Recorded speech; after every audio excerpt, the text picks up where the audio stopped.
6 दिसंबर 1956 Baba Saheb doctor Ambedkar का महाप्रयाण दिवस।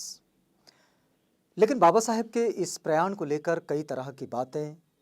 उस वक्त से लेकर तो अब तक चलती रहती हैं, छपती रहती है। लोग इस पर बड़ा विचार विमर्श भी करते हैं। लेकिन कई बड़ी बड़ी पुस्तकें भी इस पर छपी है कि बाबा साहेब का प्रयाण यह एक षड्यंत्र था, यानी कि उनकी मृत्यु ये भी एक षड्यंत्र था।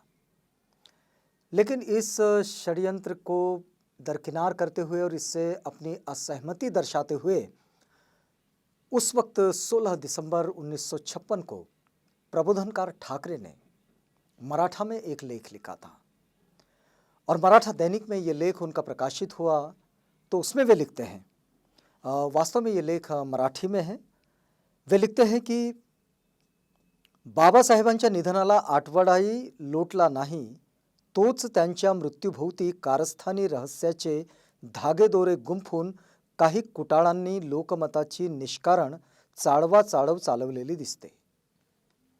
उनका कहना है कि भाई लोग बिना मतलब से जो गलत नियत से इस पूरी घटना को षड्यंत्र मान रहे हैं, ये बात ठीक नहीं है। वो कहते हैं कि महात्मा ज्योतिबा फूले, ये उस वक्त एक फिल्म बनी थी, आज भी देख सकते हैं। इस फिल्म के उद्घाटन के लिए, इसके विमोचन के लिए कैडल रोड पर जो फेमस स्टूडियो है, उस फेमस स्टूडियो में जब बाबा साहेब उपस्थित थे तो तभी उनकी तबीयत ठीक नहीं होने की बात ये लोगों के समझ में आई थी कि वे सहारा ले लेकर चल रहे थे। फिर वो कहते हैं कि मुझसे बात करते हुए बाबा साहेब ने कहा, मैं आपको पहले मराठी में समझाता हूँ, पढ़ता हूँ। बाबा साहेब ने कहा की प्रकृतिमान आता सावरणे शक्य नाही, तथापि माझे काही उद्देश पुरे होईतो मला काहीही करून जगणे प्राप्तच आहे। शारीरिक सामर्थ्य खलास होत असले तरी मानसिक सामर्थ्यानेच यापुढे मला जगावे लागेल। बाबा साहेब स्वयं इस बात को रियलाइज कर रहे थे कि अब शरीर उनका थकता जा रहा है, लेकिन मुझे बहुत महत्वपूर्ण कार्य पूरे करने हैं और जिसके लिए मुझे अपने मानसिक दृढ़ संकल्प के साथ ही जीना होगा और उसके साथ मुझे आगे बढ़ना होगा। प्रबोधनकार ठाकरे अपने इस लेख में आगे बढ़ते हुए लिखते हैं कि उसके बाद जब अगस्त में बैरिस्टर समर्थ, इनके कहने पर जब मैं बाबा साहेब से मिलने गया तो उस वक्त मैंने उनसे संयुक्त महाराष्ट्र के आंदोलन के संदर्भ में ये बात कही और उस पर जो चर्चा हुई तो उसमें बाबा साहेब ने स्वयं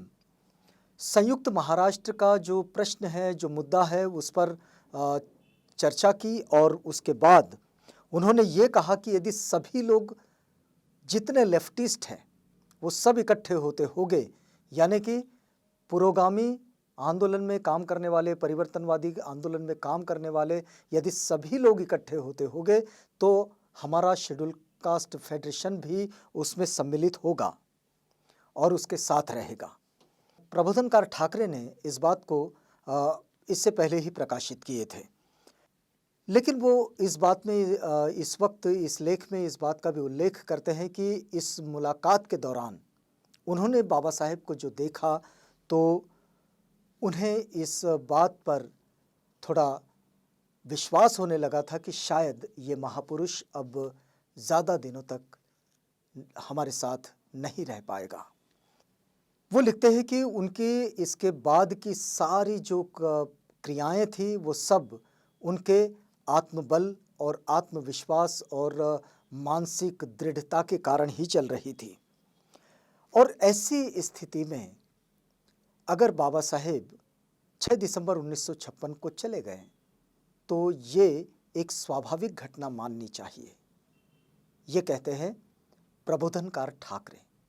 ये प्रतिक्रिया उन्होंने देते हुए एक अंतिम वाक्य भी इसमें लिखा है कि जिन लोगों को इसमें किसी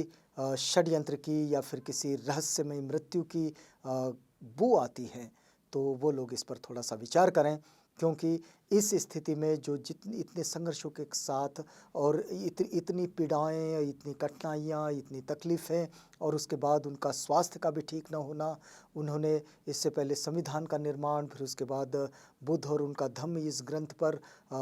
बड़ा महत्वपूर्ण लेखन, इन सब के साथ और बाकी ऐसी सारी घटनाएं कि जिनके साथ बाबा साहेब को उनकी ऊर्जा बहुत खर्च करनी पड़ी। तो ऐसे में उनका हम सब के बीच से चले जाना ये एक स्वाभाविक घटना भी हो सकती है और इसलिए इस पर षड्यंत्र के रूप में इसको देखना ये बिना मतलब की बात है, ये कहना है प्रबोधनकार ठाकरे का। प्रबोधनकार ठाकरे का ये लेख 16 दिसंबर 1956 को दैनिक मराठा में छपा था। ये दैनिक भी मराठी में ही छपता है।